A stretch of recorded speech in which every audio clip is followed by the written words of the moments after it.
عذاب کے اعتبار سے اہل جہنم میں سب سے کم عذاب والا وہ آدمی ہوگا جس کے قدموں کے تلووں میں دو چنگاریاں ہوں گی.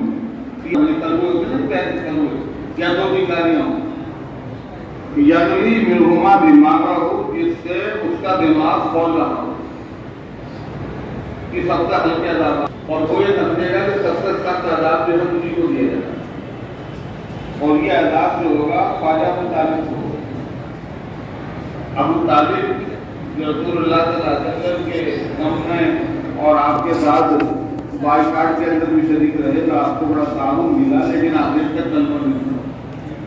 تو اس کی وجہ سے سب سے ہلکا عذاب جو ہوگا وہ جہنم میں ابو طالب کو ہوگا. وہ ہلکے عذاب کی کیفیت ہوگی، قدموں کے تلووں میں دو چنگاریاں ہوں گی آپ